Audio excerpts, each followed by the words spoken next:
The physical, psychological, and social impact of HIV on individuals and families. Infections with HIV and AIDS leads to numerous bodily, mental, and social issues that affect the individual and impacts on their families and communities at large. Znanga ndine Christine Mkwasa, ninkala kuchimani mani, paji 2058, nili na 22 years old, na mwana umozi.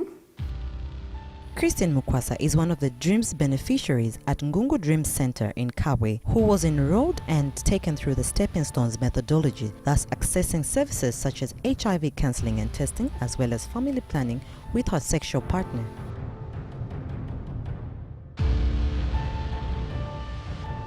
Mrs. Mebonda Piri, being a lay counselor under the chief program at Ngungu Health Facility in Kabwe, goes in the community to look for hotspots and other high-risk groups such as sex workers, truck drivers, and discarded couples, and test them for HIV and initiates ART. Mrs. Piri, a community lay counsellor, follows up a discarded couple after 3 months of testing and retests Mr. Chileshe to ensure that he still remains negative despite the wife being positive. All of us are aware about the HIV pandemic. I think all media from about 1982 has been talking about the HIV pandemic, and the UNAIDS has a declaration for the 1990, and the 390s, they were 1990, I hear they're about to go to 100, but we're looking for 90% of the people who are actually HIV positive being able to know their status. We're also looking at the second 90, we're saying 90% of those that know their status should be able to be put on antiretroviral therapy. And the 3090 talks about those that are on antiretroviral therapy with good adherence being able to attain viral suppression within a period of 6 months after starting ART. Zambia Center for Communication Program through the ZCCP initiative aims at reducing new HIV infections by increasing high-impact HIV services focused on people living with HIV, discarded couples, young women, and other high-risk groups.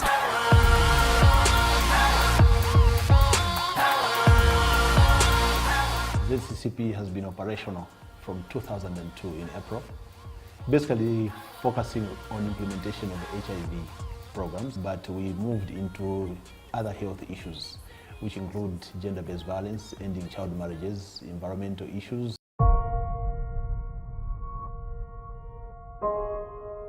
When we started implementing the Stop GBV project, it was a build-up from the Source City program, which started in the same year 2002, and basically we were adapting a lot of materials from Source City, and these were aired on Zambia National Broadcasting Corporation, focusing on the prevention of HIV and AIDS and targeting the various age groups. And from that particular time, we were not in the community present, but from 2010 we started implementing programs in the community.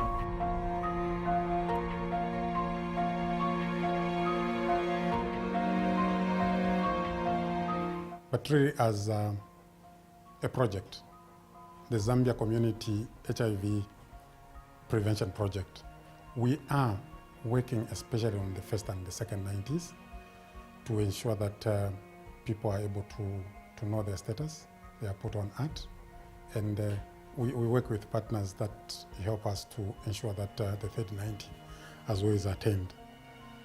And primarily, if you look at the first 90, we are talking about the people who are HIV positive, knowing their HIV status.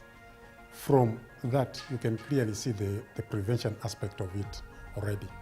And this is where our project, the ZCCP, USAID ZCCP, comes in to work with the community, as I think the C is really pronounced, the community part, to ensure that the community themselves, they work towards attaining these 90s.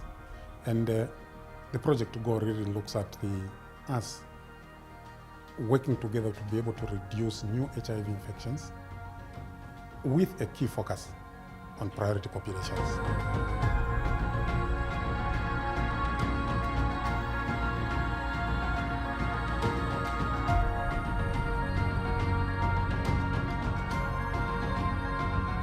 I'm one of the connectors at Ngungu Dream Center. And my role here is to work with the community, the adolescent girls, identifying them, and also to assist the manager in administrative work, and also to sensitize the parents of the adolescent girls about the Dreams initiative. The process of identifying the girls, we have to approach the community gatekeepers because these are the people that know the community really well, and they are the ones who can even assist in identifying the girls that are really vulnerable in the community. So once we have those gatekeepers on board, then we get to straight away go into the identifying of the girls.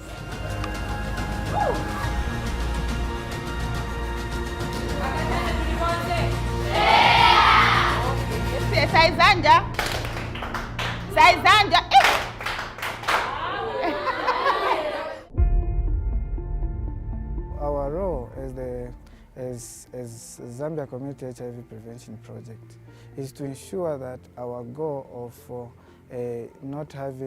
of reducing new HIV infection is realized.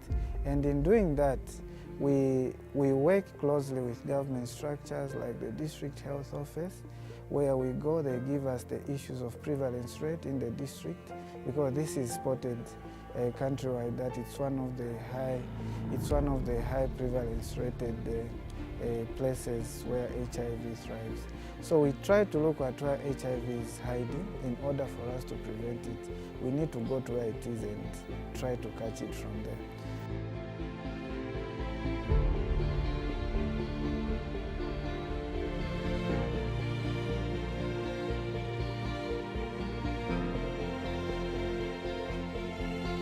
Mr. and Mrs. Chilishe of Ngungu community is a discordant couple where the husband is HIV negative whilst the wife is HIV positive and has been accessing counseling services by the Chief Lay Counsellor, Mrs. Mebondabwile Piri. Shukuru ngefyo mwaumfwa firana ishire kuwera futi na kabiri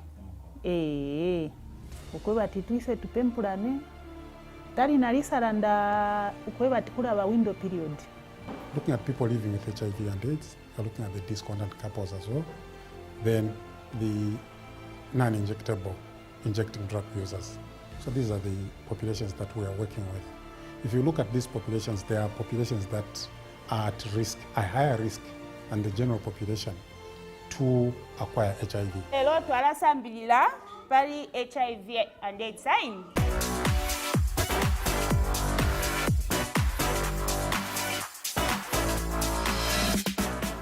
Adolescent girls and young women who are 10 to 24 years.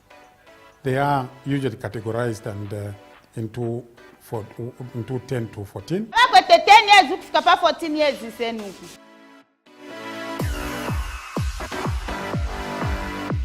15 to 19 and 20 to 24. Awakate 15 years kufika pa 19 years isenuku. And by 20 to 24 years, twalaikala pa 9. Specifically why this disaggregation is there is to ensure that we have right messages for the right age. So I think that's specifically why. But mostly right now we are running 8 Dreams houses, and we have 4 of them in Kawe, we have 4 of them in Kaperoposh. And specifically, the main aspect that we deal with this is to be able to, just as our first objective is talks about key determinants of risk behavior being mitigated amongst the priority populations. So we have the Stepping Stones curriculum that we use to ensure that the children get the right messages, the right information, for them to be able to make better decisions about their life, about HIV prevention. But complementing this is a serious aspect of service delivery.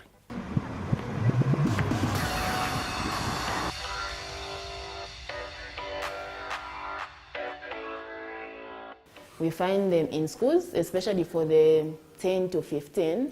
These are the girls that are found in schools. The 20 to 24, we find them at the health centers. These are the girls that are there for different services, like family planning. Yeah, like our clinic here has got cervical cancer screening, so we have that opportunity to capture those girls from there. Ye eropwene yena ya 12 years yena kubika kumwana kashali mukati mwana kashipo tubika poni bala basikwete mafumwenye bana sitabuno kuleta ko dream center cause the mayangi youth tenzomvela nsoni kwenda ku clinic kwenda upanga maline like in terms of family planning kwenda clinic na bakulu amai batu kwenda upanga line, so at least banashitabu notiletela ko pafupi pano pa dream center, at least konstituma mbela na nsoni kubwela na mtabwana wa partners ba tutabwela kuno titabuanse visit at least kama tupasa kwa na makondoms za. Every project which comes, it has to look at the sustainability. It needs to have a plan. So our sustainability plan is Zambia Community HIV Prevention Project. We'll have to go back to the objectives which we have. When we talk about giving information to reduce risky behaviors of those priority populations, who may be adolescent girls, the mobile populations, people living with HIV, discordant couples, we have the people from those particular populations who are working within the communities to identify their colleagues so that we are able to give them these informations. So these people are really given capacity to be able to do that. Even if the project was called to a halt today, they will still go on with that information to give. Other than that, when we look at other sustainability plans, we look at other structures, not just the district health office which I have talked about, but we have what we call the DATIFs, that is the District AIDS, HIV and AIDS Task Force, which comprises a number of stakeholders within the community. We were identified by the district coordinator for ZCCP as to participate in a training which was focusing on community performance index.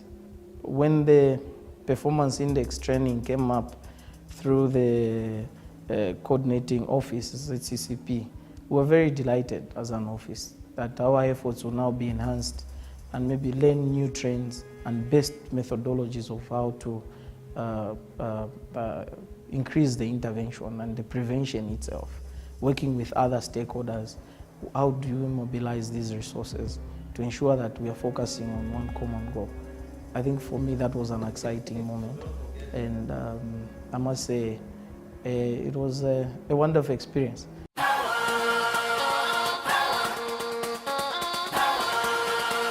Specifically looking at segregation by gender, the females, especially the adolescents, is 4 times higher than the males. So it's at 8.6% compared to the males at 2.1% HIV prevalence. And what we're saying is that if we're going to prevent new infections, we need to have a very focused and targeted strategy to respond to the prevention. So meaning that now, if we're talking about the adolescent girls, how are they at risk of being infected from HIV and AIDS? So we're looking at decision making. Power imbalance. They are not able to make their own decisions, either because their parents are poor and so due to cultural challenges, some of them are married off early. But also, the people who have the resources are mainly the older men, for example. So how are they getting these resources or incomes? So you find that Central Province is one of the mobile corridors. It has both migrant and mobile populations. Some are farmers, some are miners, and with the resources that they have, they are leaving their families behind to go and earn some income, meaning that the next vulnerable group that they are targeting, especially the older men, is the adolescent girls. The key objectives of the ZCCP intervention is to mitigate key determinants of risky behavior among its priority populations, increasing referrals from community to high-impact services, adopt actions to reduce young women's vulnerability to HIV, unintended pregnancy and sexual gender-based violence, strengthen capacity of local stakeholders to plan, monitor and evaluate and ensure quality of prevention interventions. However, ZCCP Kwatu, working with its partners in the community with the support from PACT, will strive to meet all the objectives such that behavior change is the key we want to see in the future.